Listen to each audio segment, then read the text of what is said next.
Hey guys, I want to share with you a pro wrestling story. I used to be a professional wrestler for several years, and I used to wear a kilt and come out with a flask and do this whole Scottish thing. I was called Whiskey Fist Macintosh, and I was trained by Jesse Hernandez at the famous School of Hard Knocks in San Bernardino.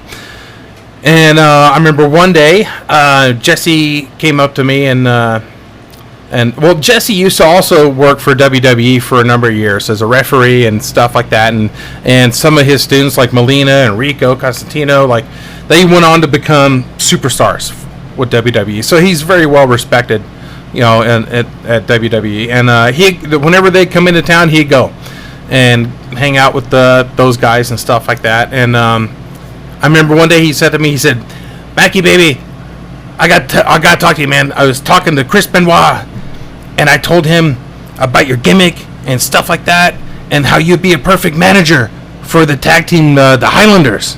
And at that time, there was a tag team called the Highlanders, and they wore kilts and stuff like that. And I was thinking, man, that I would be a perfect manager for those guys. And I mean, my in-ring ability, wrestling ability was average at best, but I was pretty damn good on the mic and interviews and cutting promos and stuff like that. And I felt that that'd be a really good combination for me to manage those guys. And he said, "Brother, you got to put together a tape." He said, "I talked to Chris Benoit, and he said he wants to see some of your work." And I'm like, holy shit. So I sat down with Cincinnati Red, who's God bless his soul. He was an amazing guy, and something that he was very talented at was putting together video production stuff. And he put together, he asked me for some of my matches that I have on tape. I still got a bunch of VHS tapes in the shed, and I don't have a VCR anymore. I gotta convert them somehow.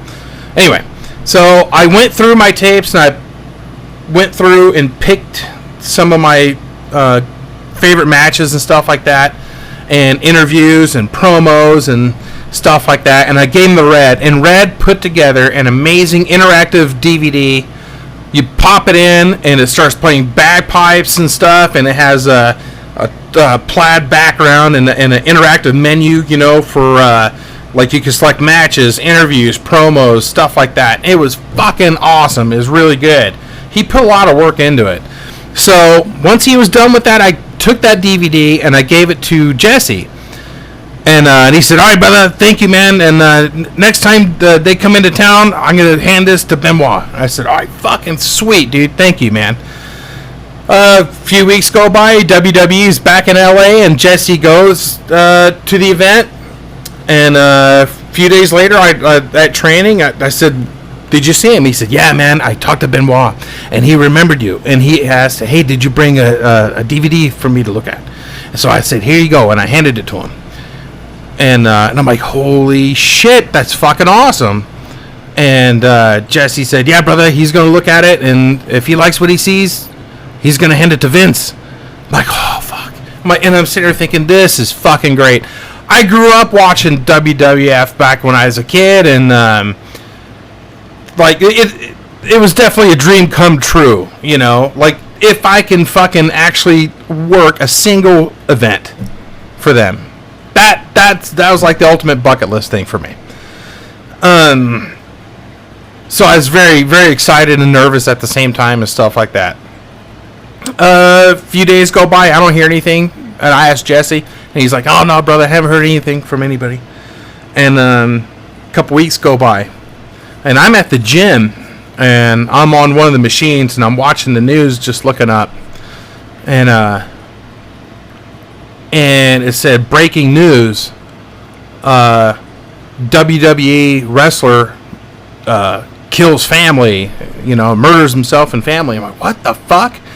So I take my headphones off, and I turn up the radio, and it was Benoit. And I'm like, oh my God, you gotta be kidding me. Holy shit.